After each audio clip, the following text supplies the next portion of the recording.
Баршаңыз білесіздер, жұмырдықтай жүрекке сыйдырып әкелген ақ тілектер болады, әлі конвертке сыйдырып әкелген сыйлықтар болады.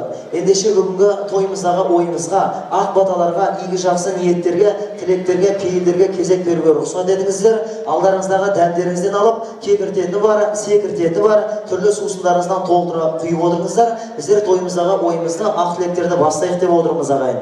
Сонымен қоса мынау айтып ұрлаған ұрлыққа жатпайды дейді, алдын ала алдарыңыздан өтіп алайық деп отырмыз. Той болғаннан кейін, қуаныш болғаннан кейін, қызық болғаннан кейін, әрине әзілде қазақы бір жақсы әзілдер де болып жатады. Бүгін бір әзілдеп жатсақ айыпқа бұйырмассыздар, себебі әзілде кек жоқ, өсекте шек жоқ дейді ғой құрметті тойшылар ағайын. Сонымен қоса тойымыздағы ойымызда мынау біраз топтап беріп жатсақ, оны да түсінерсіздер ағайын. Қарлы тамырлы туыстар болғаннан кейін, бәрінде тілек білдіргісі келгеннен кейін біраз топтап жатсақ, енді қалай болғанда да той ортақ, қуаныш ортақ, көп түкірсе көлді болады дейді. Сондықтан көлді дейік деп топты, тілекті топтап беріп жатсақ, оны дұрыс түсінерсіздер. Мәселе тілекті кіммен айтуда емес, мәселе қалай айтуда, мәселе жүрекпен айтуда емес пе ағайын. Жатсақ, мынау айыпқа бұйырмассыздар, ерінбесен сөйлеп бақ дейді ғой ағайын. Орынды сөз мың жылдық, орынсыз сөз мың жылдық деген сияқты. Ал енді рұқсат болса, тойымыздағы алғашқы ақ тілекті осы әулеттің үлкендерінен, жастар жүрген жерде мереке жүреді, үлкендер жүрген жерде береке жүреді дейді. Ендеше бүгінгі мерекеміздің берекесі болып отырған,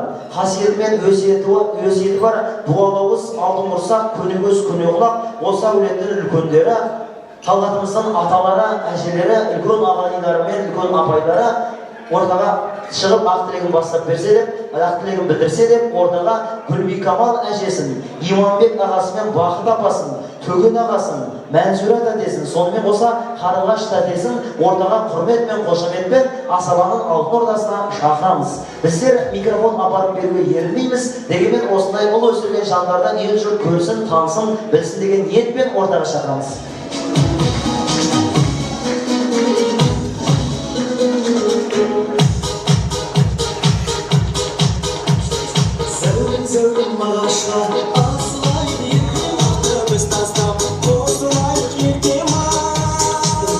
Аталар, ағалар, апалар, той құтты болсын, құттықтау сөз кезегі өздеріңізде. Ал апа.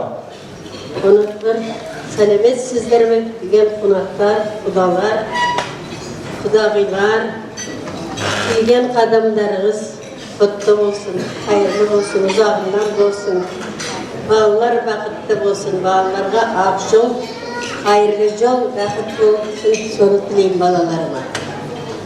Ұзын өмір, бірлі шүбірлі болыңдар, бақытты болыңдар, мейірімді болыңдар, бір-біреулеріне жақсы болыңдар, ақ жол тілеймін.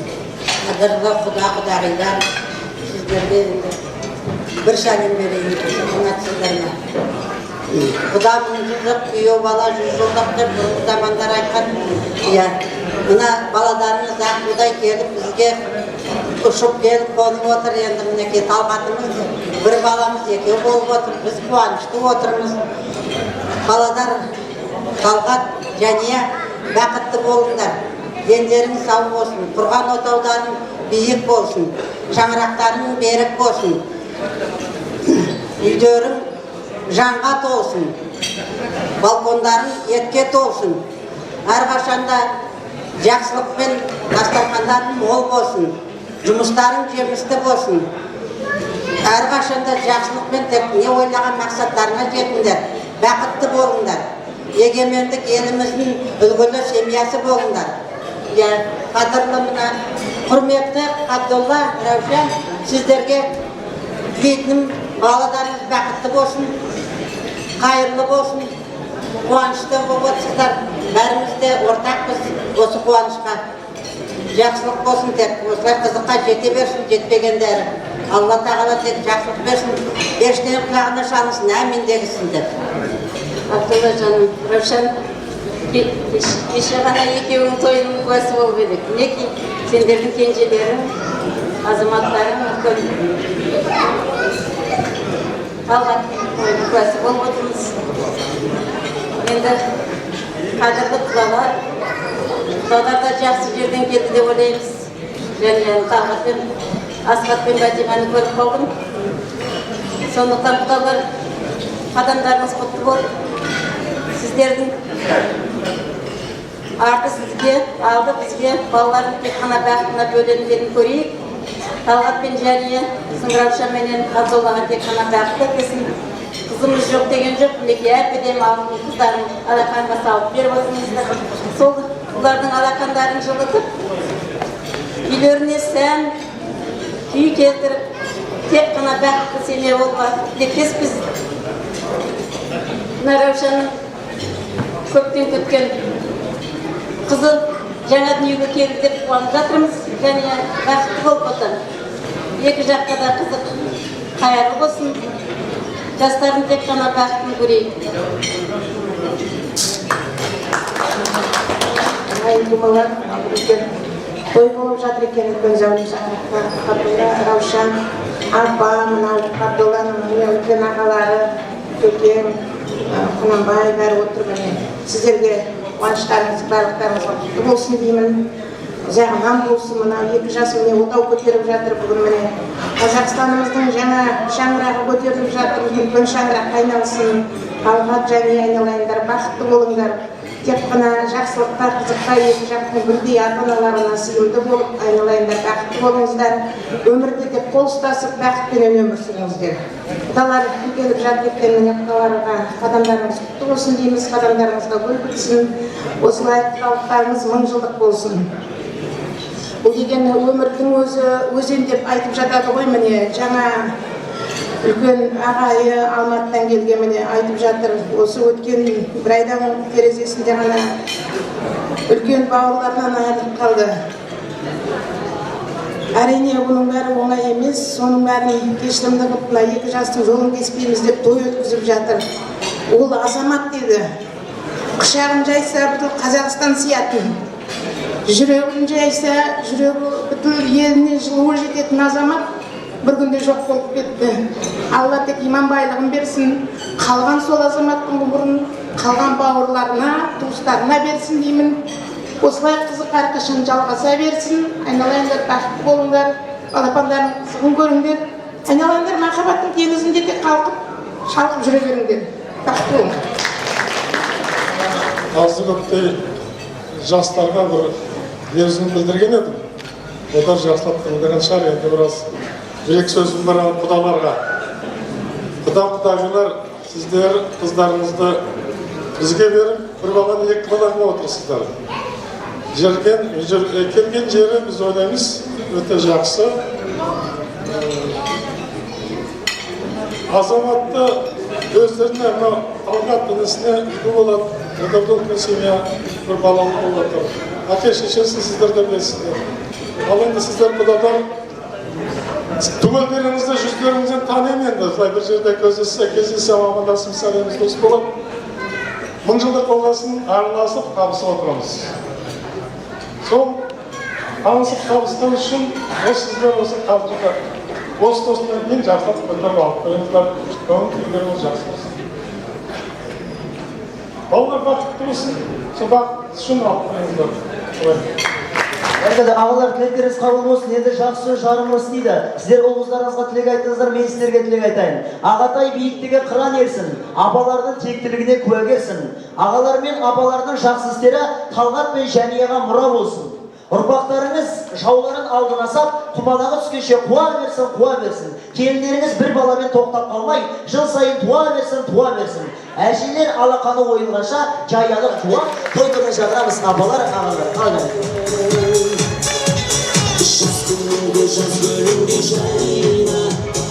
Кезекті үлкен асқа берсек деп отырмыз. Асты күттіруге болмайды, білесіздер ондайды. Ендеше аталарымыздан аса, қазақ пен құрдас жасы алдарыңызға мемлекеттік асымыз 5 бармақты тарту етуге рұқсат етіңіздер ағайын. Мемлекеттік асымыз 5 бармақ.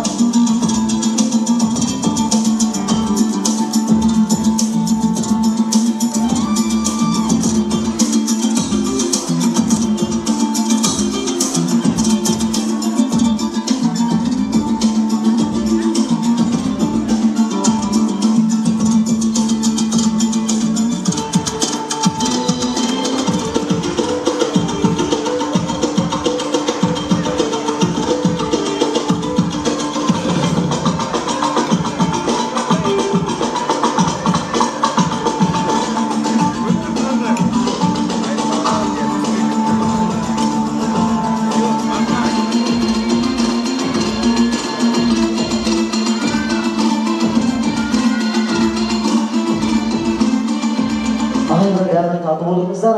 Қазақ деген елім бар, шайлаған таумен төс дейді. Қарапайым болған соң барын кейде шек дейді. Қалың қалай десеңіз, ойбай ақша аздан өледі дейді. Әйтеуір алдарыңызға үлкен ағалардың асы келіп жатқаннан кейін үлкен астан алып отырыңыздар. Сонымен қоса үлкен ас келген кезде сіздерді тілекке шақырып әуре қылмай, одан да тойымыздағы өнер кезегін одан әрі жалғап, одан әрі сабақтайық деген ойымыз бар. Мынау жалғыз түйе бақырауық деп бір өзіміз сөйлемей, осы тойдан мынау жалғыз қазы үні шықпас дейді. Біраз өнерпаздар бұйырса алдарыңызда өнер көрсетеді. Сондай өнерпаздардың бірі би өнерінің майталмандары қаламыздың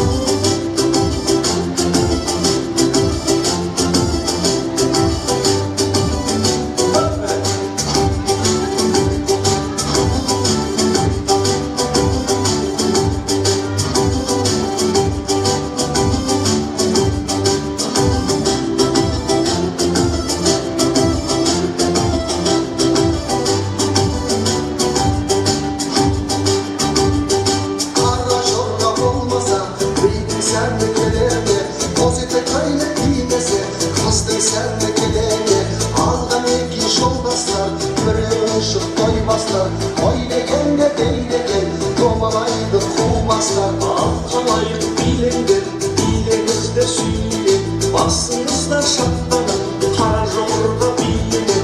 Olsun barlık dilimi, kantarasın demeye. Kara jorga olmasa, toydum senle kendime. Kara jorga oynayla, toy desine oynayla. Hoş yürektim şartladan, deli solay toylayla. Kelle vermez anlayla, deli sonday kırmayla. Oynanızda şamana, dilinizde bundayla.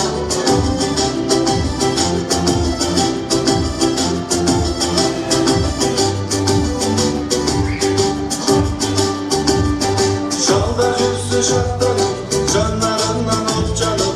Bir bilesin maydanda, kim kırınca maftarım. Kim başılsın, kim kızım, avcamalı çildirdim.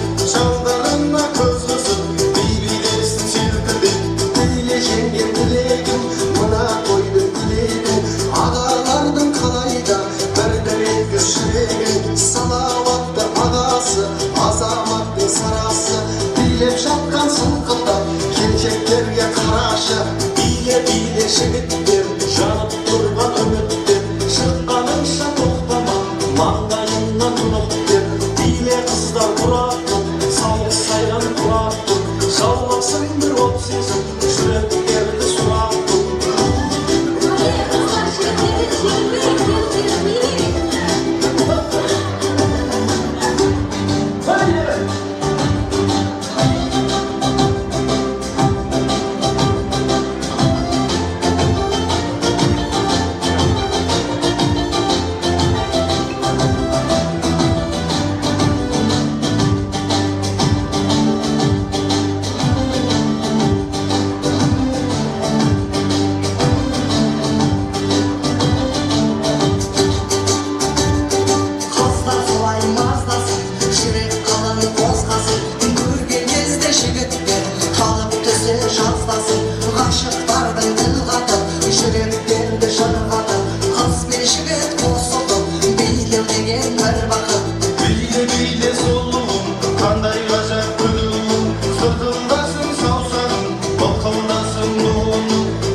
Sen de kelimi, kara çorba oynadar. Koy dese de koymandar. Hoş yürektin şartlığın, deli sulay toylandar.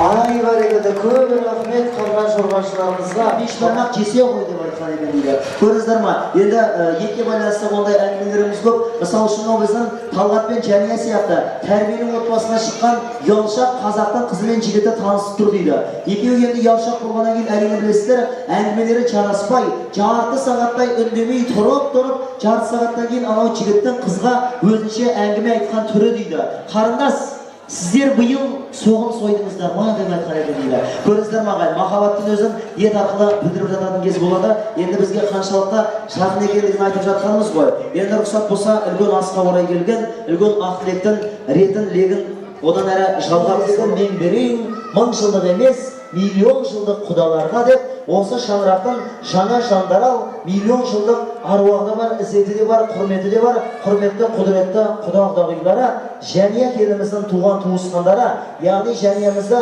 тебегенге тептірмей, қабағанға қаптырмай, шыбын шіркеге шақтырмай өсірген құда-құдағиларымыз, Жәниямыздың нағашы атасы үлкен құдамызды, сонымен қоса Еркін апасын, Қайдар жездесін, Асқат ағасы мен Бәтима тәтесін, Алмас аға Гүлмира тәте, Ардақ аға Гүлнар тәтелерін, Асылған Шаншарұлы ағам құдамызды, Жанбұта аға Айман тәте, Мафтуға тәте, және де Марфуға тәтедей құрметті құдіретті құда-құдағиларымызды асабаның алтын ордасына ақ тілекке шақырамыз. Görledindir kudalar, kanegi kudalar, biliyet kudalar, kömürü köterindir, görledindir kudalar, koca sanlar.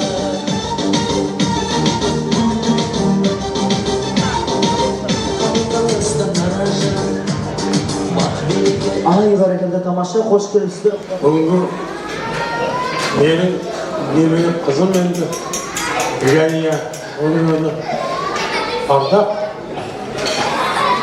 Бұлардың бақытты өміріне тілектеспін.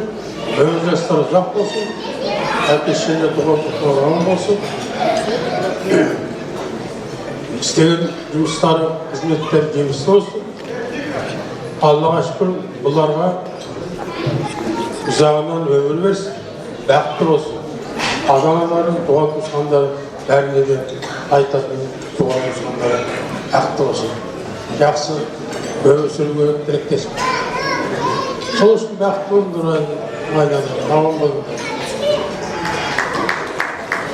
Ал құрметті ағайын туыстар, құда-құдағилар, мінекей бүгін жиналып отырғанымыз 2 жастың арқасында, сіздермен мінекей жастардың арқасында құда болып отырмыз. Жанболат пен Ботаның әкелей ерте кеткеніне мен жедесер, мен қатысып отырмын. Өте қуаныштымын. Осылардың 2 жас бақытты болсын, иманды болсын, ойлаған мақсаттарға жетіп, бізде әрдайым қуантып жүрміз. Сол үшін. Қадірлі құда-құдағилар, ардақты қонақтар, бүгін үлкен мереке. Сіздің жақ пен біздің жаққа үлкен мереке. Біз айлап өсірген алтындай қызымызды Жанболат пен Маршангүлдің жалғыз жұлдызын сіздердің қолдарыңызға беріп отырмыз. Осы балалар бақытты болсын. Бүгінгі бар айтылатын сөз бақытты болсын дейміз. Жолдары ашық болсын, әр жол болсын. Екеуінің де еңбектері жемісті болсын. Тек қана екі жаққа қызық әкелсін, осы балалардың қызығына тоймай, ұзақ өмір сүріп, осы балаларына үлкен апа әжелеріне, аталарына, ағаларына тек қана қызық әкелсін. Бақытты болыңдар, жолдарың ақ болсын. Құрметті дос қауым, біз енді құлауықтың отбасын құрметті құралар деп айтуға болады сіздерді. Той ең бірінші құтты болсын дейік. Той тамаша, екі жақтың да әулетінің есімі егі осы облысымызға әйгілі. Оны енді өздеріңіз де сезіп біліп отырсыздар ғой. Сонымен де көп балалы әулеттер барды. Біз енді Жәнияның нағашылары болып келеміз. Бірақ нағашы болғанмен Жанболат пен Жанболаттың ағайындар осы деп отырып, кездесіне келіп отыр. Ол кісілер ешбір таласпайды, өйткені біз өзіміз тату-тәтті өмір сүріп, балаларымызды бірдей екі жаққа да бірдей тәрбиелеп өсіріп жүрген адамбыз, құдаларымыз мінекей. Сондықтан әрине жанұяны бұл текті ұяға қондырып жатқанымызда өзімізді бір жағынан қуаныштымыз. Көңіліміз елжіреп, жүрегіміз елжіреп тұрса да, бірақ ар жақта зор сеніміміз бар. Бұл екі бала бақытты болады деген.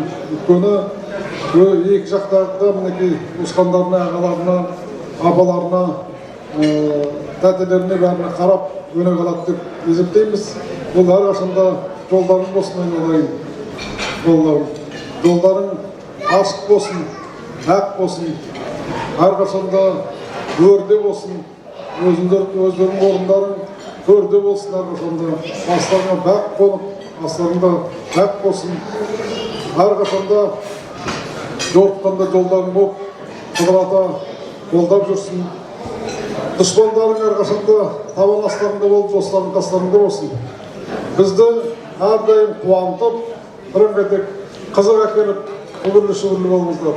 Ал мінекей Абдулла, Раушан, айналайындар, сіздер мінекей әнші деп отырған біздің Жанболат пен Маржан-Гүлдеріне бауызда құда болып атсыңдар. Әне құда түсіп келгенде де танысып қарсы алғанбыз. Өздеріңіз одан бұрында біліп атамыз, бірімізді-біріміз танымалымыз, бірімізге-біріміз. Сондықтан құдайлығымыз мың жылдық болсын, әрқашанда араларында болсын, бауызда құдалардың араларында дорба болса дорбада жүрсін, арба болса да арбада жүрсін, қазіргі неше түрлі жіп машиналар да жүре берсін. Бірақ қайтек әрқашанда қарым-қатынаста бола беріңіздер. Жақсы қарым, әдемі қарым-қатынаста болыңыздар. Құтты болсын тойларыңыз. Жәния Тауат, жақсы тілектер айтып жатыр. Соған қосыламын. Бастарына бақ берсін, не берсін, нәп берсін. Құда жүрген қызырды жерің ақ берсін. Қарынсаның жоқ болсын, қайғыларың жоқ болсын. Шүпірліген үйінде балаларың жоқ. Жақсы болың.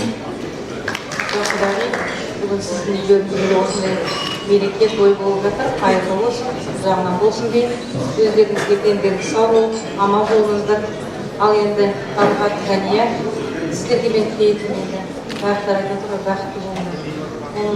Бұл сөздің мағынасы өте терең, өте үлкен деген соның маңдайларыңыз бақыт жасын, дендеріңіз сау болсын, екі жақында бірдей болыңдар.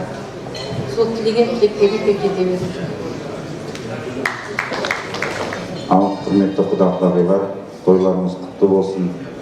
Жанболат, Маржангүл, сіздердің де қуаныштарыңызбенен құдалықтарыңыз мың жылдық болсын. Жастарға айтатыным, еліміздің беделді үлкен жанұясы болсын. Екі жаққа да үлкен қуаныш әкеліп, бастарына бас қосылып, аруақтары қолдап, бақытты болсын. Ал құрметті құдалар, құдағилар, той өте тамаша.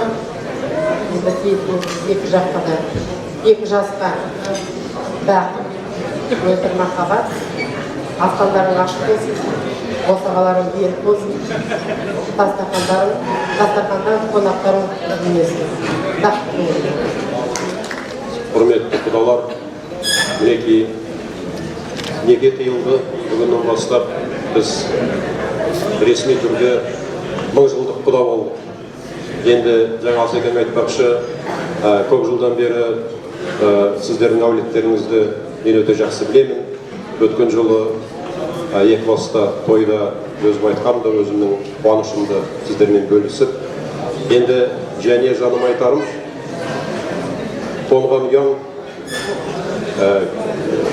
текті әулет, қасиетті әулет деп айтуға болады. Сондықтан мен кәміл сенем, бізден кетіп сіздерге жеткен балапанымыз сіздердің шаңырақтарыңызда аққу құс болып айналады деп. Соған кәміл сенем.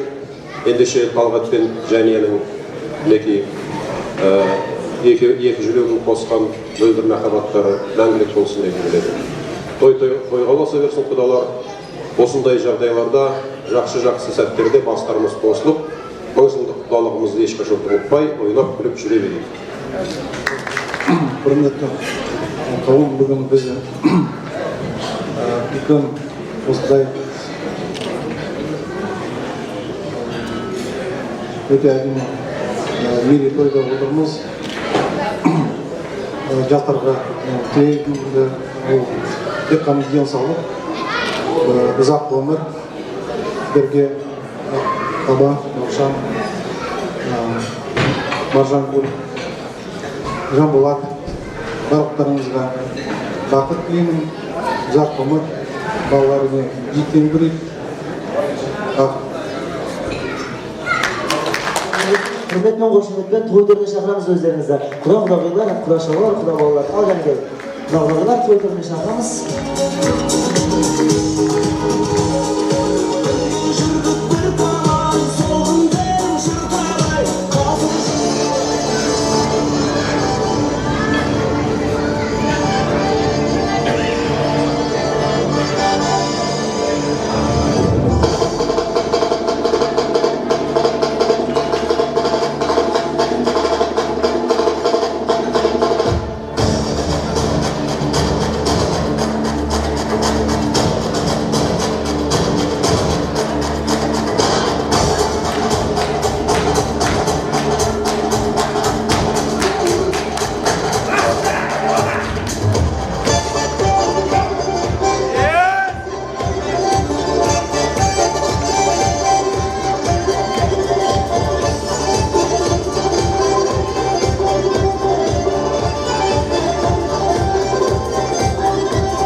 Yerinde свидоға сері жігіттермен ақсылығын сақтатып, жамандығын аттатып өсірген той иелері Асқартаудай әкесі Қабдолла ағаммен түн ұйқысын 4 бөліп өсірген аяулы ару анасы Раушан жеңгемді сіздердің оларға деген құрмет қошеметтеріңізбен асабаның алтын ордасына шақырамын. Ал билеп қойыңыздар, келінді болып жатырсыздар. Келінді болып деген әрине келешекте немерелі болу деген сөз емес пе? Ай барекеті. Аға жеңге ортаға қарай келіңіздер, ортаға келіңіздер. Аға жеңге алдымен ортаға келіңіздер, аға. Қолды суға маламыз, келінді жұмысқа саламыз деп жүр ғой енді бұл кісі. Кез келген ананы ойлайтын сол жеткізіп жатқан, Алла Тағала жеткізіп жатқан табысыңыз құтты болсын, ене деген атағыңыз құтты болсын. Бұйырса енді қолыңызда бұйырса жылы суға малатын шығар деген ойдамыз енді. Енді ағайын мынау жылы суға малудың да түр-түрі бар екен. Осындай жеңгеміз келін түсіріп, ағамыз құттықтап жатыр дейді. Келініңіз құтты болсын, қалай? Қолыңызды жылы суға малған шығар деп. Сөйтсе жеңгеміз айтады дейді. Малғанда қандай? Таңертеңнен кешке дейін ыдыс аяқты маған жуғыз қойды деп айтқан екен дейді ағайын. Енді Құдайға шүкір олай емес, көрген жерден көргенде тәрбиелі инабатты қызын алып отқаннан кейін өз қызыңыздай, өз анасындай сізге қарайтын шығар. Ал енді сіздермен бірге ақ тілегін білдіруге, сіздер ұл өсірген жандар болсаңыздар, олар гүл өсірген. Жәния келіндеріңізді жазда шан тигізбей, қыста ызғар тигізбей, төрде-төредей болып отырған бауыздау құда-құдағиларыңыз, Жанболаттай құдаларыңызбенен Маржангүлдей маржан құда-құдағиларыңыз бар екен.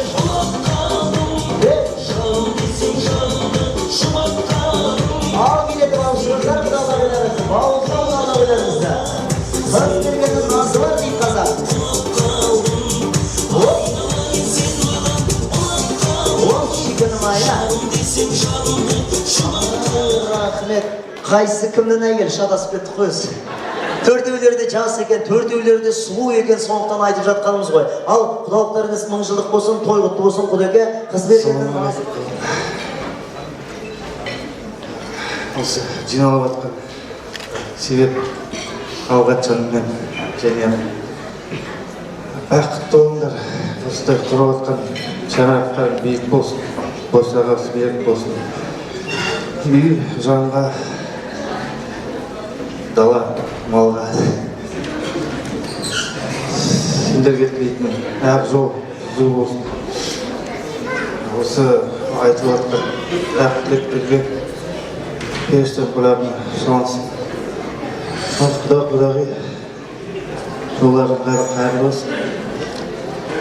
Осындай тойға той қосыла берсін. Осындай қызықтарда бірге болып. Рахмет. Ай бәрекелді, бір қошемет танытып қойын Құдамыздың тамаша тілегі үшін. Толқып отырған ғой әрине Құдамыз. Ал құрметті ағайын туыстар, құдалар, бүгінгі біздің семьяда Раушан мен құдаларымыздың семьядарында Жанболат пен құда мен Маржангүл құдағиының екі семьяда бір үлкен қуаныш. Балаларымыз бір-бірін сүйіп, бүгін біз өздеріміз куәгер болып отырмыз, бір үлкен шаңырақ тігіп жатыр. Сол енді бағана үлкендер айтып кетті, ағаларымыз, жеңгелеріміз, апаларымыз, құдалар үлкендері батадарын беріп жатыр. Сол батадарымыз сіздердің жақсы тілектеріңіз Құдайдың құлағына шалып орындалсын. Осы бүгінгі осы үлкен мейрамханада түгелдеріміз отырмыз. Ниетіміз бір, сол екі жас бақытты болсын деп. Түгелдеріміз сол тілейміз. Сол мен ойлаймын, сіздердің тілектеріңіз орындалып, осы және мен біздің Талғат үлкен бір жақсы семья құрып, оған қалды енді міне отарға екі семья қосылып отқасын, үлкен семья. Бағана ағаларымыз айтып кетті, ағайындар, туыстар көп, оларға үлгіні көрсетті екен, білген балалар деп ойлаймын. Сондықтан Жания, Талғат, бақытты болыңдар, осы махаббаттарын өмір бойы өткізіп, өттіңдер, қолдарыңды ұстап. Енді біз екі жақтан ойлаймын, біздің көмегіміз, біздің жақсылығымызды сіздер ұмытпайтын шығарсыздар. Осылай бізді қуантып, ертеңде бала-шаға болып, осындай ағайын туыстар, жолдастар осындай тойдарда, той думанда кездесе берейік. Бүгінгі міне біздің осы тойға келіп отқан көп жолдастар, әріптестер, ағайын туыстар, менің өзім айтатын осы алыстан келіп отыр жолдастарым, Чемкенттен Бейбіт деген, біз міне 75 жылдан бері жолдас болып отырмыз. Қаша уже 36 жылдан асты Бейбіт деген міне керемет көрсетіш. Өзіміз жолдас екеуміздің одан қалды міне Фазыл деген жолдасымыз Қарағандыдан, Жанат деген жолдасым Қарағандыдан, Мақсұт деген жолдасым Айдар. Осы жігіттер бүгін ақтерлетіп алыстан оған қарамай, ештеңе қарамай келіп отыр. Сіздерге көптен көп рахмет. Олар да міне отырған өздері баладарын нетіп беріп келінді болып отыр. Солар да немере сүйіп отыр, біз сияқты бір немере сүйіп. Одан қалды жанында міне бізде өзімізде екі ұл, сол бір ұлымыз Азамат, үлкен ұлымыз Құдадарымыз немерелі отырмыз. Сол енді осы семьядарға осы сондай тек Құдадарымыз өте жақсы, сүйкімді. Сол енді мен ойлаймын, мына Жанболатпен біз Маржанкөлге қарап өзіміз қуанып отырмыз, өзіміз жасты, өзіміздің сәнді бір-бірімізге мен ойлаймын осы бір жақсы құда болуға деп үміттеніп отырмыз. Жастар бақытты болсын. Енді айтатын сөз көп, бірақ өзі мен нетіп біраз волноваться етіп отырмын, сондықтан кешіресіздер. Құрметті құдағи, құрметті құдалар, туыстар, қонақтар. Осы үлкен үйлену тойы құтты болсын, екі жас бақытты болсын. Қымбатты Талғат пен Жанияға дейтінім зор денсаулық, мөлдір махаббат. Бүгін сендердің ең бақытты күндері. Жолдарың ақ болсын, шаңырақтарың биік болсын, махаббаттарың баянды болсын. Үйлерінде тек қана молшылық пен береке, бақыт пен шаттық, бірлік пен ынтымақ болсын. Бір-біріңді сыйлап, бақытты ұзақ өмір сүріңдер.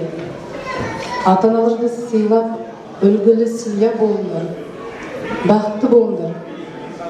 Берегите любовь, которая соединила ваши сердца, которая соединила ваши судьбы и которая осчастливила вас. Берегите любовь, пусть она будет у вас вечной, сохраните ее на всю жизнь. Семью стройте на основе этой же любви, этого святого великого чувства. Стройте свои взаимоотношения на основе взаимосогласия, взаимопонимания, теплоты и нежности, заботы и внимания. Прислушивайтесь к мудрым советам родителей и полезным советам старших. Будьте примером для других. Пусть ваш семейный союз будет прочным и крепким, счастливым и дружным, красивым и неповторимым. Будьте счастливы. Құрметті қонақтар, құда-құдағилар, міне бүгінгі үйлену тойымыз бәрімізге де құтты болсын. Енді біз бүгін Фатмамен қуанып тұрмыз. Өткені менің Талғатым өзінің келін тауып, жаңадай сүйкімді келін әкеліп тұр. Сол бізді қуантып, сол Талғат Жания, сендердің шаңырақтарың биік болсын, құрбатқан шаңырақтарың биік болсын. Тек қана бақытқа болсын. Ата-аналарыңды, туған туысқандарды сыйлап, екі жаққа да мейірімді болыңдар. Ал енді біз құдағи, Бажангүл, Жанболат, енді сіздер, сіз ояндарыңыздар, не переживайте. Жания маған екінші қызым болды. Бірінші қызым Арнам бар, келінім. Құдайға шүкір, жақсы семья екеуді, Азамат пен Арнам. Сол осы балалардың бақытын осылай қызықтап, өзімізді бақытты ата-ана болайық. Бәрекелді, тамаша. Раушан жеңеше, мынау күні кеше өзіңіз келін болғансыз. Бүгін міне ағайын келіннің де келіні бар деген осы емес пе ағайын? Енді осындай бір жеңгеміз келін сүргеннен кейін өзінің үлкен енесіне әжеге барып айтады дейді. Ене, мен де сіз сияқты келін сүрдім. Мен де сіз сияқты ене болдым. Так что екеуміздің тереземіз теңесті деп. Сөйтсе енесі айтады дейді. Теңесуін теңесті ғой. Бірақ мен тереземін, сен форчикасын ғой деп айтқан екен дейді. Әрине мына үлкен әжелердің алдында сізде бізде кішіміз дегенмен олардың жолынан су деген міне осындай жастары да сәйкеседі, өздері де сұлу, тіпті мұрттары да ұқсайды. Көрмейсіздер ме жаңағы? Бәрекелді. Ал енді кем дегенде 3 жүректен дәстүр бойынша төс түйістіріп қойыңыздар. Құда болыңыздар ғой. Ал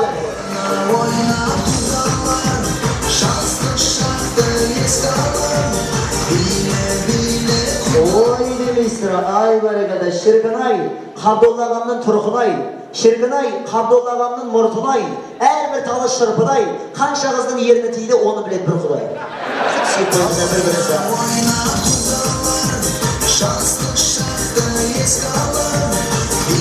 Ой бәрекелді, тамаша, бірі сары шашты, бірі қара шашты, екеуі сүйіскен кезде билайн болып кете береді екен, көрмейсіздер ме? Ай бәрекелді. Ал енді қыз жігіт, құда-құдағи болып қарама-қарсы тұра алсаңыз, Жанболат аға, Құдеке біздің құдағиыңызға қарама-қарсы, Маржангүл құдағи Қабдолла ағама. Ай бәрекелді, Қабдоллаға бұл жоқ сүйіс болып қойды ғой. Бәрекелді, әрине өзінің құдағиым деп жатыр ғой ағайын, бөтенсінбей жаңағы. Бәрекелді, құдалықтың салты бұл ағайын. Құда мен құда төс сүйістіреді, құдағи мен құдағи бет сүйістіреді, құда мен құдағи төс сүйістіріп бет сүйістіреді. Тағы бір салты бар, құдағи мен құдағи көйлек ауыстырып киістіреді дейді. Жоқ, әрине бүгіннен бастап ол қыз ортақ сіздерге, сондықтан қобалжымаңыздар, той құтты болсын, көп рахмет, той түріне шақырамыз. Ал бәрекелді, құрмет, қошеметпен бауызда ұлдағыларда той түріне шығарып салайық.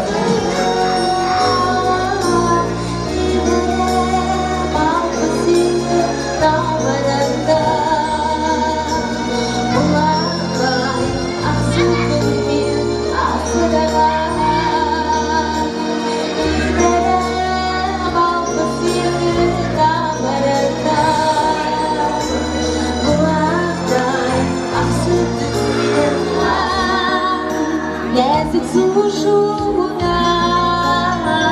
там жо, о атала жан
Тойымыздың мәнінде сәнінде келтіретін осындай тамаша ішіп алғанға немене деп жаңағы. Сол сияқты Ғабит Мүсірепов бабамыз айтқан екен, біз қазақ жұмылсақ көппіз, жайылсақ жоқпыз деп. Ошақ отбасынан басталады дегендей, бірлік де осындайдан басталады ау деп ойлаймын. Ал енді сіздердің тамаша билеріңізді көріп жатырмыз. Тойға деп арнайы шақырған, көз таныс болып үлгерген Ертіс би тобының тағы да бір тамаша биіне көз тігіп назар салсақ деп, ортаға Ертіс би тобын тамаша бір бимен, Шағыс биіменен Ертіс би тобы.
бәрекелді. Былқылдап, сылқылдап, қыз биледі, қылпылдап, көздері жылтылдап. Қазақ мен мақтанайын деп тұрма ағайын. Мақтансақ мақтанатын дүние көп екен ағайын. Мысалы үшін жаңағы әлем дөңгелек дейді ғой, жер дөңгелек дейді, земля круглая дейді. Соны дәлелдеген білесіздер ме кім? Оны дәлелдеген біздер қазақтар екенбіз ағайын. Қалай дейсіздер? Мысалы үшін қыз беріп қыз алысқан кезде екі жақ бір-біріне киіт береді ғой. Сол киітке бір костюмға белгі отметка салып қоя беріңізші. Ровно 1-2 жылдан кейін өзіңізге қайта айналып келеді екен. Жер дөңгелек па?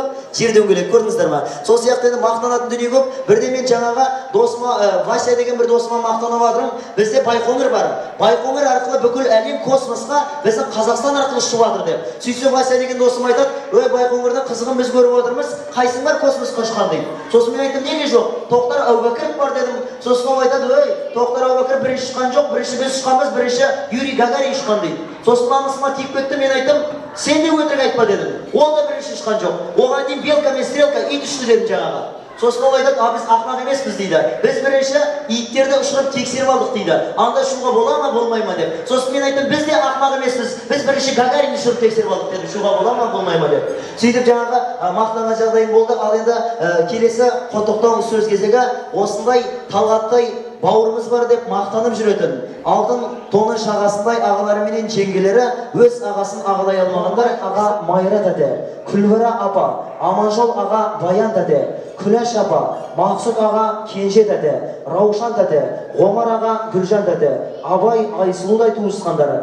Сонымен қоса жаңа ғана тойымызды ашып берген Төген ағамыздың ұл қызы, ұлы мен келіні Астанадан келіп отырған Кәрім ағасы мен Меруерт жеңгесі. Сонымен қоса Ербол ағасы мен Бекзат жеңгесін ортаға ақ тілекке шақырамыз. Ал келіңіздер ат аталған туыстар, тегіс ортадан таулайық.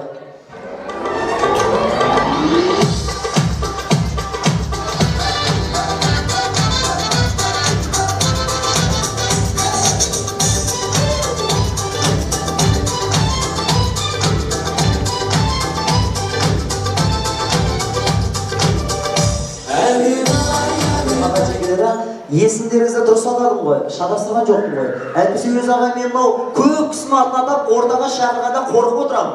Біреудің әйелін біреуге қосып жіберіп пәлеге қаламын деп өзі шатастырған жоқпыз ғой. Ал жақсы, енді сіздердің алдарыңызда бір өтіліп алайық деп отырмыз. Мүмкіндік болып жатса, қазақтың той жиналысы дейміз, жиналысты өзіміз істейміз дейді.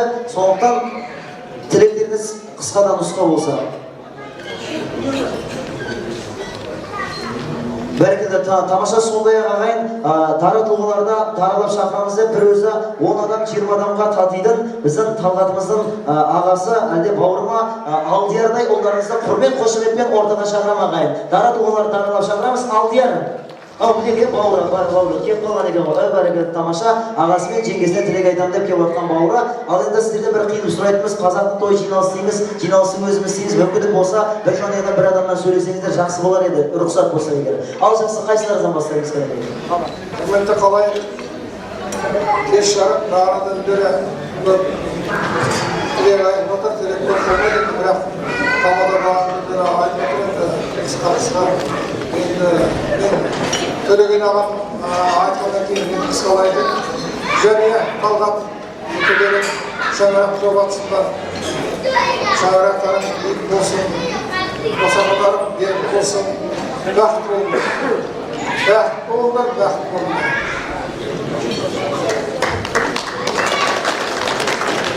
Құрметті қауым, бас иіп, жүрегімді басып, сіздерге бір сәлем бердім.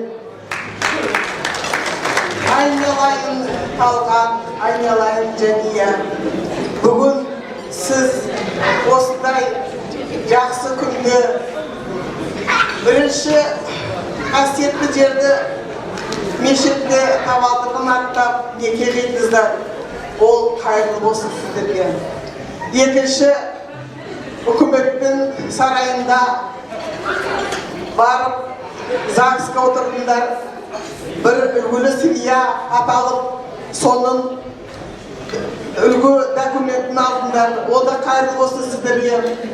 Бүгін сіздерді арнап екі аққудай болып жібердіңіздер. Сол сіздердің бақыттарыңыз ақтай болсын.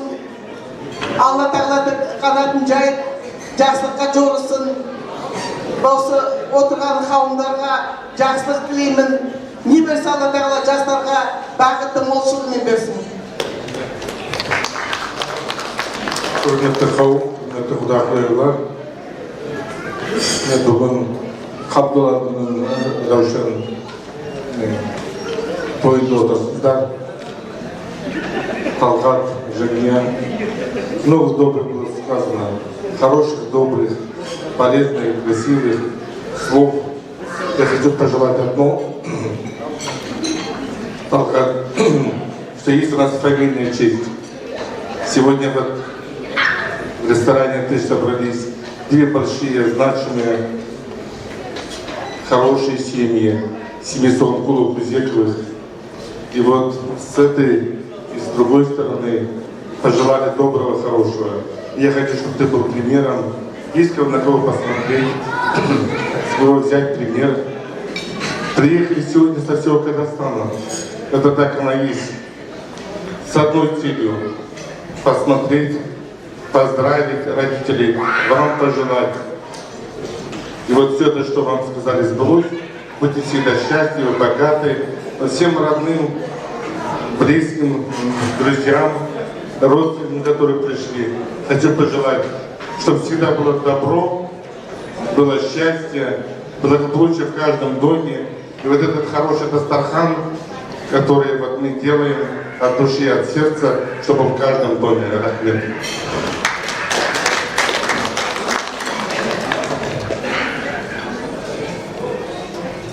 Құрметті қалайық, бүгін Қабдолланың Раушанның шаңырағында үлкен той өтіп жатыр. Енді ниетінің жастарға дендері сау болып, махаббаттары мөлдір болып, жаңағы үлкендер айтып кеткен ниеттерді қабыл болып, періштенің құлағына шалынсын. Екі жасты үлгілі семья болып,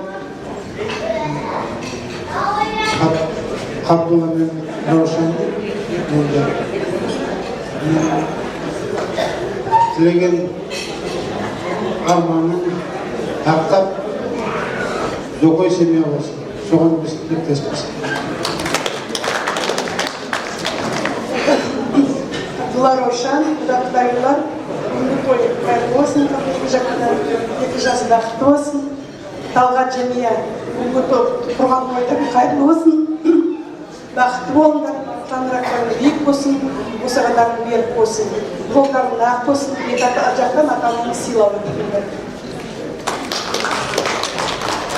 Құрметті ағайын туысқандар, өкінішке орай арамызда Гасман Минова ағамыз біреулеріне, біреулерге өзі болмаса да 7 адаға толтырған баласы бар.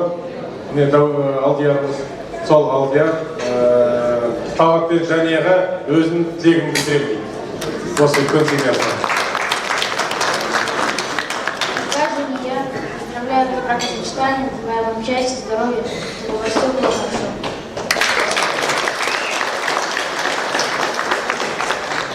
Енді Талғат Жания, Талғат енді үйінде кенже бала ғой, азаматпен.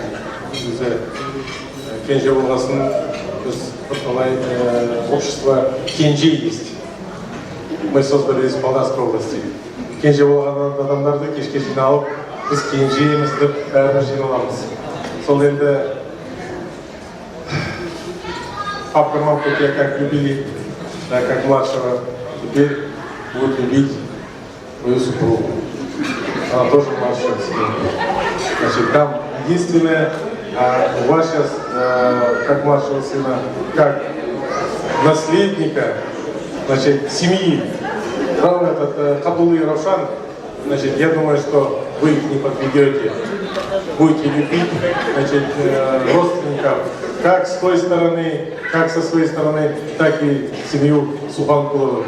Вы сами видели, когда вас завели домой,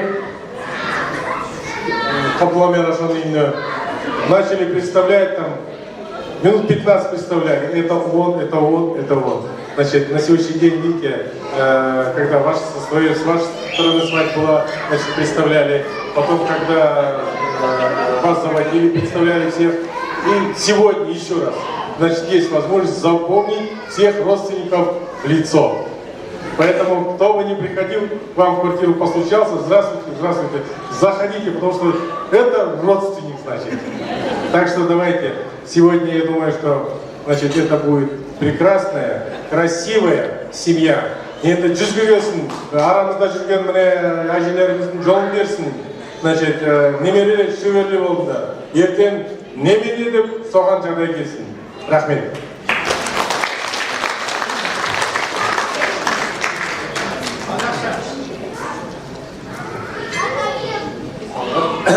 Жәния, құттықтаймын. Зор денсаулық, бақыт, үлкен семья болсын.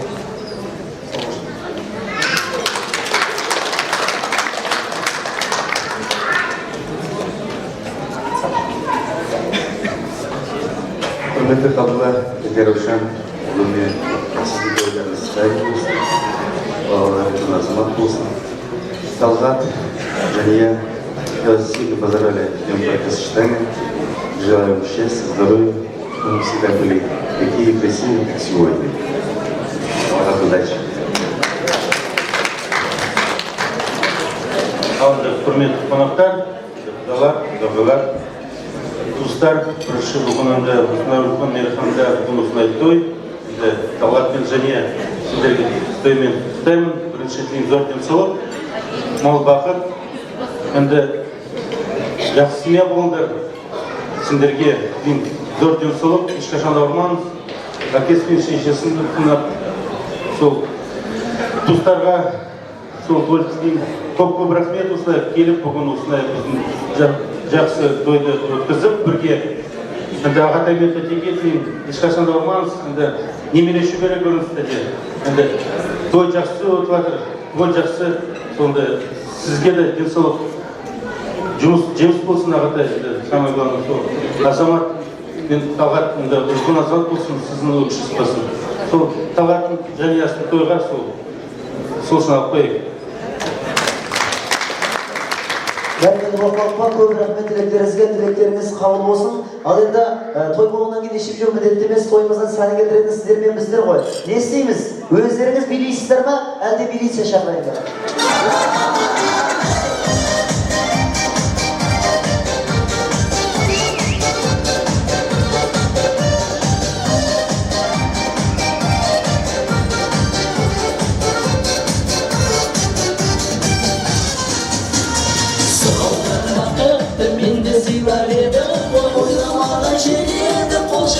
Sen eydin kayran көңіл мұңайды көріп қимасан.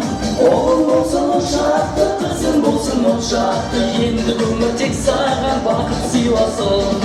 Ойламаған жереді қол жетпесім, сен едің қайран көңіл мұңайды көріп қимасан. Оғыл болсын ұшақты, қызың болсын ұшақты, енді көңіл тек саған бақыт сыйласын.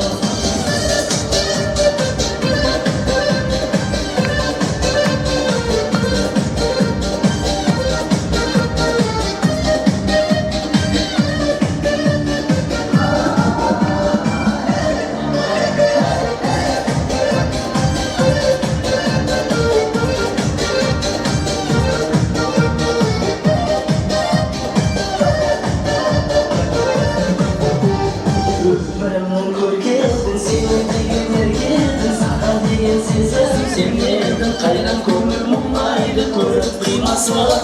Оғың болсын ұшақты, қызың болсын ұшақты, енді көңіл тек саған бақыт сыйласын. Ойламаған жер еді қол жетпесім, сен едің қайран көңіл мұңайды көріп қимасан. Оғың болсын ұшақты, қызың болсын ұшақты, енді көңіл тек саған бақыт сыйласын. Енді көңіл тек саған бақыт сыйласын.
тамаша. Ал енді құрметті тойшылар ағайын, мен қазір той төріне ортаға ұл қызымыздың нағыз жан жолдасы, құрбының құрбысы, қыз жолдасы мен күйеу жолдасы да осы тойға бірге атсалыссын деп, үш құрбы, үш достарыңыздан шақырып алсаңыздар жақсы ма? Жоқ, отыра беріңіз, микрофонмен шақыра саламыз. Ал айтыңыз.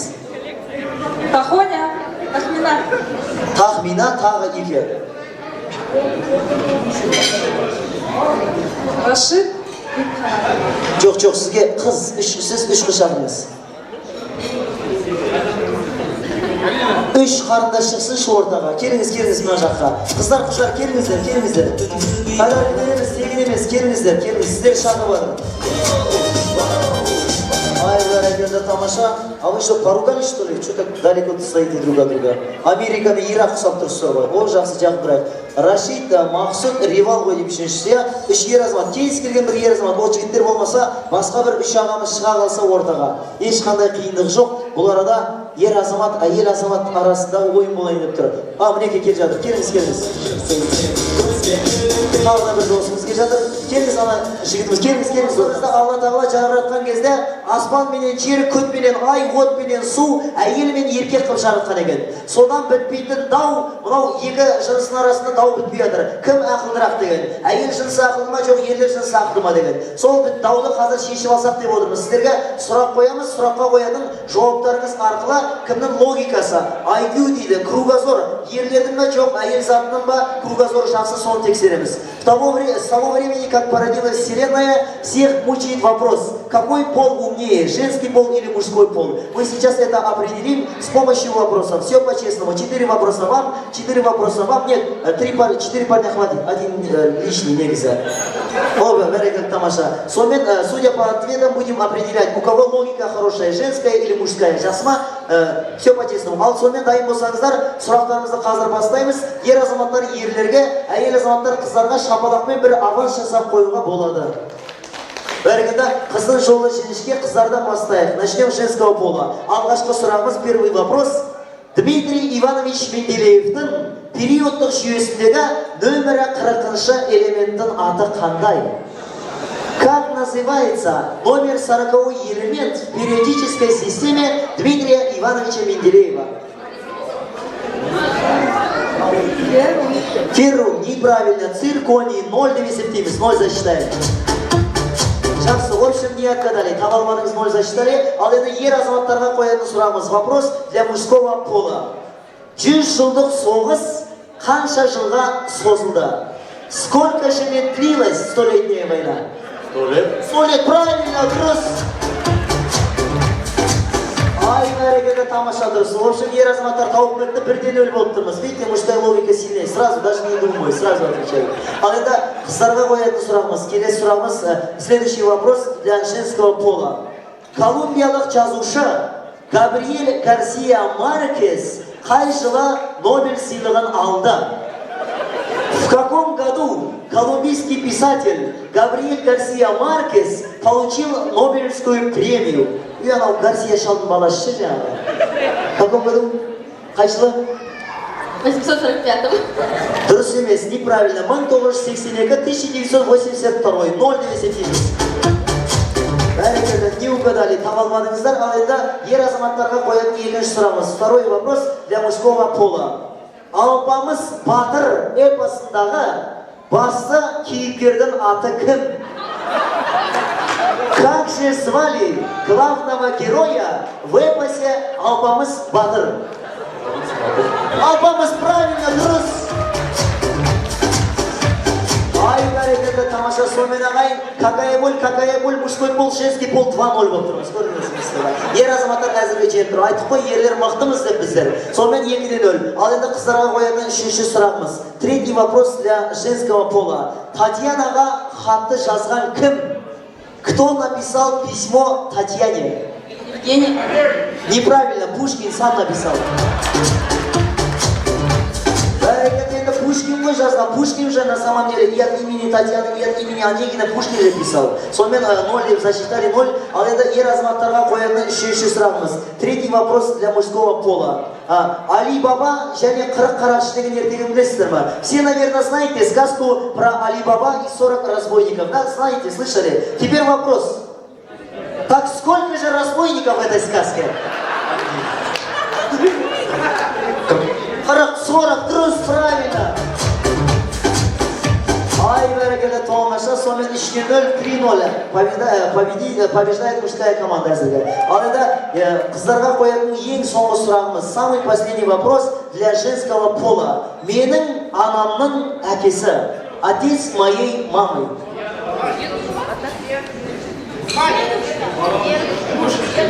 Отец моей мамы. Менің анамның әкесі, Папа ол отец қой. Менің анамның әкесі, отец моей мамы. Подсказка бермеші апалар, ағалар. Менің анамның әкесі, отец моей мамы.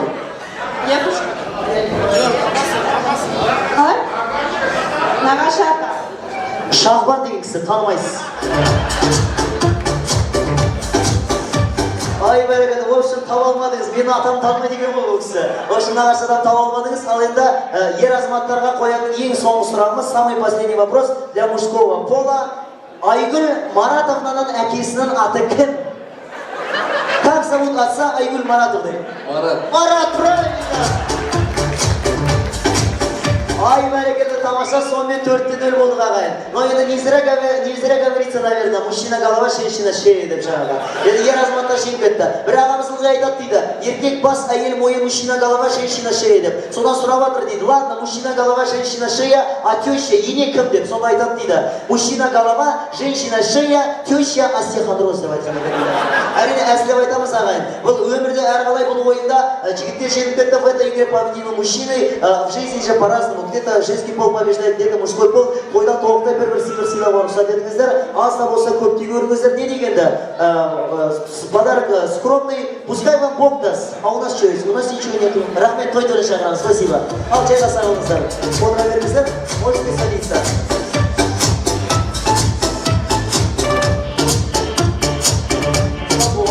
Қош келіпсіздер, той құтты болсын, тамаша сөз кезегін өздеріңізден бастап, ең алыстан келген, осы шымкенттен келген бейбіт ағам-ау деп ойлаймын. Алыстан 6 жасар бала келсе, 60-ға қария тұрып сәлем береді дейді. Ендеше сөз басын өзіңізден бастасақ деп отырмыз бейбіт аға. Қасында тұруға ұялам ағамның өзі, қарашы, қасында тұра алсам, анау самауырдың қасындағы шаймен құшап қалады екенсің негізінде. Мен ойлам, құдайы бойым осындай болғанша уже сиыр жұмыртқалай шығады. Рахмет Асаға, құрметті қауым, бүгінгі керекудің таң ортасында үлкен жарайды досымыз, бауырымыз, қабылданым, сыбайлас азамат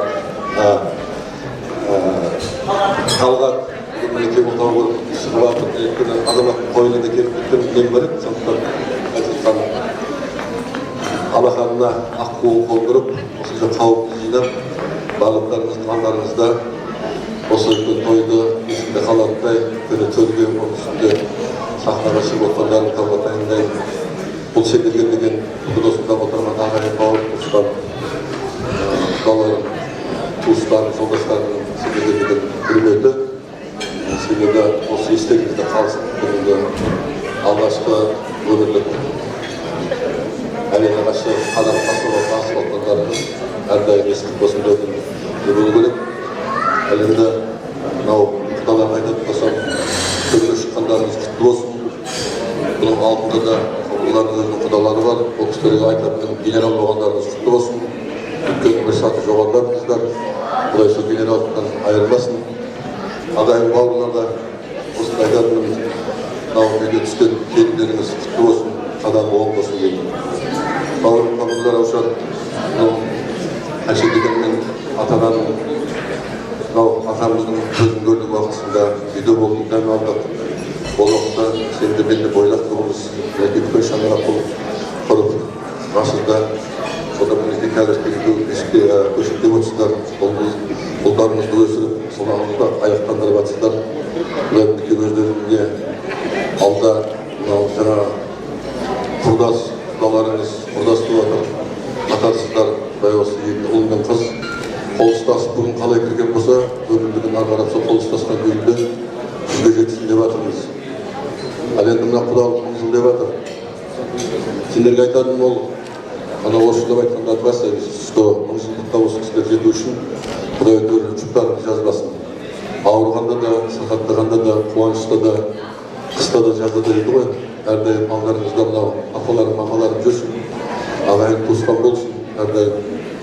қуаныштарына да әкеліп, мынау алғашқы басып отқан қадамдарыңызға мынау дастарханды үлкен жайып беріп отыратын болса, осы дастарханды өздеріңізге де амандық болатын болса, 20 жылдан кейін малдарын үйлендірген біз уақытта шал кемпір болатын шығармыз, таяғын ұстап сіздердің балаларыңыздың тойларына келіп қатысайық, Құдай соған жеткізсін деймін.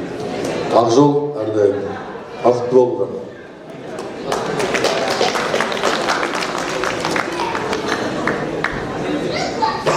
Енді құрметті Ғабдолла, құрметті Құдайжан болады.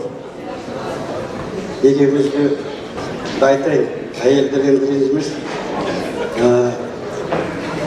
Екеуміздің тіккен осы және мен Талғаттың арқасындағы фотоларыңыздың әрқашанда жолдарына Алланың нұры жаусын. Алла жар болсын, Алла қуат берсін. Әлхамдülillah, ешқашанда осылардың ниетіне ешкімнің кедергісі болмасын. Біз шын ниетімізбен соған тілектеспіз.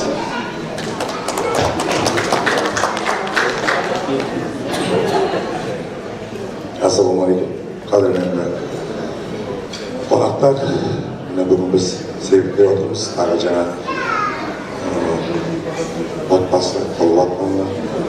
Енді бұл жастарға тілейтінім махаббат. Екі өзен қосылса дария дейді, екі жас қосылса махаббат дейді.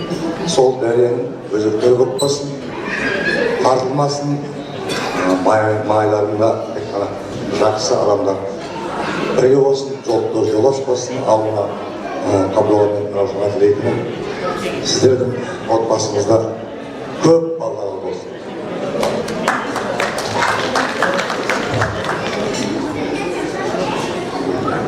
Құрметті қалайық, мынау бүгін Белекөл жерінде үлкен той, оның ішінде мынау Соқан құттар ретінде үлкен той. Ал енді мынау Қабдолла, Раушан, мынау бүгінгі жасалатқан үлкен тойларың құтты болсын. Мынау қазір айтады ғой, жақсы істің басына жолдас келер қасына деп, сол мінекей, сол бәріміз жан-жақтан жиналып келіп жатырмыз. Бүгінгі сол жасалатқан үлкен тойларыңа мынау енді сол әрдайым осы үйлерінде тек қана тойлар болсын. Мынау енді тағы айтатын бір мәселе, мынау енді Құда мен Құданы Құдай қосады дейді. Бағана Қабдолла өзің біз келген кезде жүгіріп алдымыздан шығып қуанғанынан сол көрініп жатырмыз. Құдаң да өзіңе тартқан сондай барлығы бір-біріне келісіп тұрған сондай бір жақсы кісілер екен. Мынау енді Құда біздің Қабдолла деген жолдаспен құда балаларыңыз құтты болсын. Енді біз енді жолдасымызды қалайсақ жарасады. Сондықтан енді мынау енді сіздерге де қарап, біздің енді көңіліміз барлығы жақсы болып отыр. Сондықтан енді әр уақытта осы құдалықтарыңыз мың-жылдық болсын. Ал енді осы екі жақты да бір-бірін қосып таныстырып болып жатқан себептері мынау енді екі жас Талғат пен Жәния ғой. Енді екеуіңе бағанадан бері осы жақсы кісілер, үлкен кісілер қаншама жақсы тілектер айтылып жатыр. Сол тілектің бәрі ешқандай артық жоқ. Барлығы да есте сақтайтын, барлығында соны жүзеге асыратын бәрі жақсы тілектер. Соның бәрі екеуінің қолдарында. Сондықтан әр уақытта соны бірге атқара біліңдер, бірге асыра біліңдер. Мынау енді өмірде бір алтын тойы болып жатқан кісіден сұрайды екен, қалай жеттіңдер осы неге, қалай сүрдіңдер деп. Сонда ол кісілер айтқан екен, біз өмірде алғашқы үйленген кезде бір-бірімізден қол ұстасып қала бердік, содан бері мінекей қол ұстасып бірге жүрміз деп. Сондықтан әр уақытта бүгінгі сол қол ұстасып өмірге бірге өтіңдер. Мынау өмір өзен дейді, оның енді әр уақытта бір ағыспен аға бермейді, оның бұрқап толқынады да, толқиды да. Сондықтан соның бәріне өздерің екеуің бірдей бірге болсыңдар, оның бәрін жеңе білесіңдер. Сондықтан әр уақытта сендерге бақыт тілеймін, өмірде ақ жол болсын, тек жақсылық тілеймін. Міне Ғабдолланың үлкен тойына бағана өз қарсы алып жатқанда үлкен ұлы көріп Ғабдолланы бала шақ жас кезінде көргендей мәз болып отырмыз. Міне шынында да бәрі өзіңіз бір-бірлеріңізге айтып отырмыз. өте қуаныштымыз. Осылай ағайын туысқандардың тойларына ортақ болып, ағайын достарымыз бәрі жиналып келіп жатырмыз. Келмағандар құттықтап сәлемін айтып жатыр. Бүгінгі үлкен қуаныш, Абдолла мен Раушанның шаңырағында ене айтамыз, құтты болсын дейміз, жақсылық болсын, қашанда әдемі болып, Раушан екеулерің балаларына өнеге алда үлкен көршілерге қызғанатындай осындай үлкен шаңырақ болсын дейміз. Соның туған қызықтарына біз келе берейік. Жақсылық болсын дейміз. Енді құдаларың енді мұңшылық болмасын, дос болсын. Әрқашанда осындай жастық бауыршағыңызбен бірге қарсы алып, осылай тойлап келе берейік. Бірге тойлай беріңіздер, біз соған куә болып жүре берейік. Балаларға бақыт, үлкен жол, ақ жол тілейміз. Талғат және Талғат, если сенің папаңды 75 жылдан бастап білсем, және сенің папаңды туғаннан берінен бірге өстік, бірге жүрдік. Бүгінгі міне екеулердің тойларыңыз құтты болсын, мейірімді болсын. Екі жаққа да қызға келді. Сіздердің қуаныштарыңызға міне алыстан келген жолдастарыңыз қоймай, әрқашан мақтанышымыз болыңыздар. Тек қана жақсылық, аманшылық тілеймін.